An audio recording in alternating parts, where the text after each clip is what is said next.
descobrir aquilo que Deus fez nos povos. E o critério para saber se a coisa é certa ou não, são os critérios não de doutrina, porque essas podem variar quanto queira. Os critérios são éticos. Se isso produz bondade, produz perdão, produz solidariedade, produz abertura ao outro. Porque foi isso que Cristo quis. Ele não quis fundar uma nova religião. Ele quis que houvesse um homem novo, uma mulher nova. Então, por todo lado, há os seus enviados, que é o John Helder, que é a irmã Dulce, que é Luther King, que é Gandhi.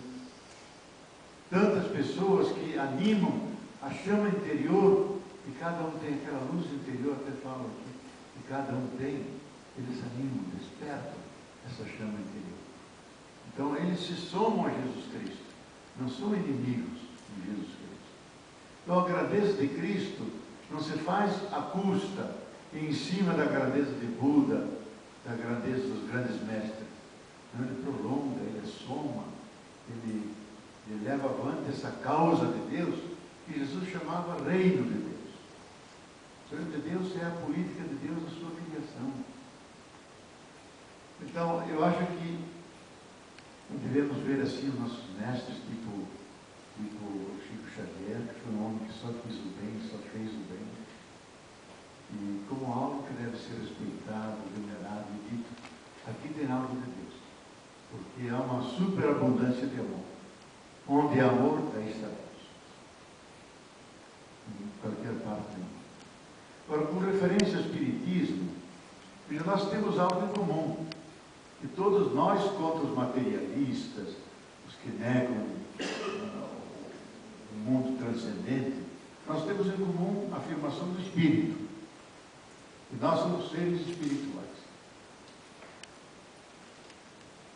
E nós católicos não exploramos um dado que está no credo nosso. Eu creio na comunhão dos santos. Quando a gente pensa os santos, logo pensa os santos canonizados que estão no altar. Não. O sentido, quando foi escrito esse credo, em 345, comunhão dos santos significa comunhão de todas as pessoas que são amigas de Deus. Formamos a comunhão dos santos. Com aqueles que estão aqui visíveis e com aqueles que já partiram, que são invisíveis, mas que não são ausentes. Eles estão presentes. Só que a gente nunca explora isso. O Espiritismo assumiu isso. Diz, entre lá e cá, há um tênue véu que nos separa. Nós formamos a comunhão da vida, a comunhão dos santos, a comunhão daqueles que estavam aqui, partidos, estão lá, e nós podemos invocá-los. Então é bom você rezar para a tua vovozinha que morreu, para a tua mãe que você adorava, um irmão teu que faleceu. Invoque, chame-o, porque eles de lá acompanham cada um de nós, formam a comunhão dos santos. E tem esses dois lados, o visível e o invisível. E o invisível é parte do visível. É parte do visível.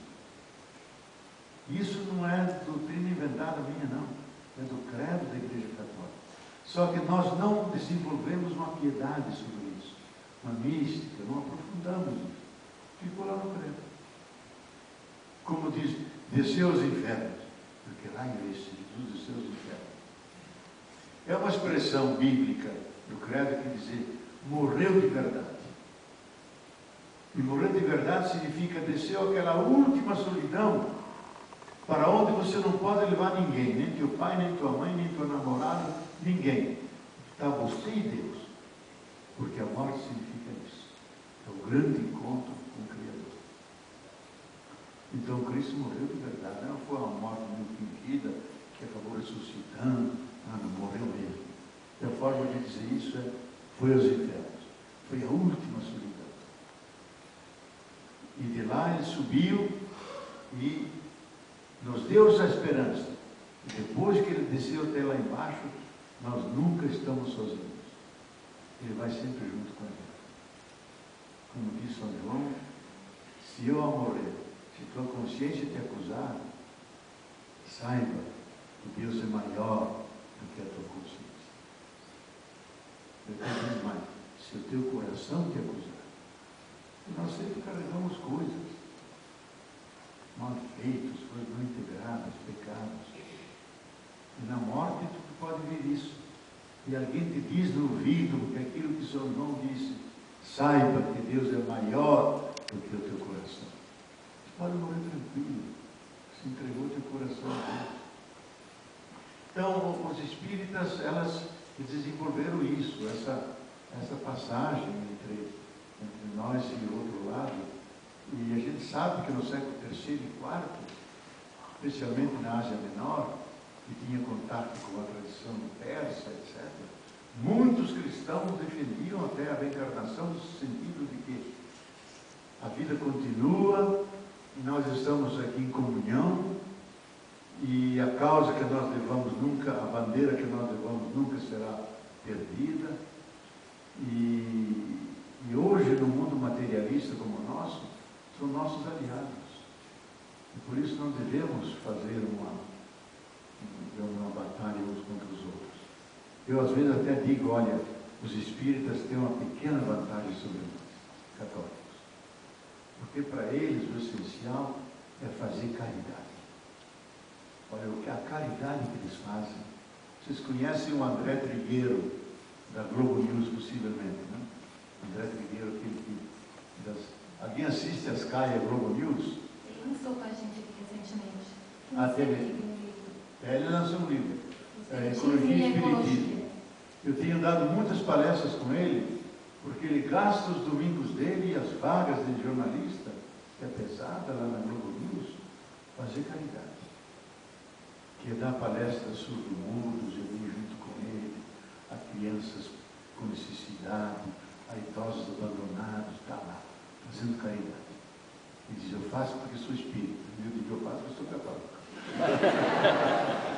Mas eles fazem mais que nós, porque a coisa deles é realmente séria. Eu tenho grande admiração pela seriedade como ele leva.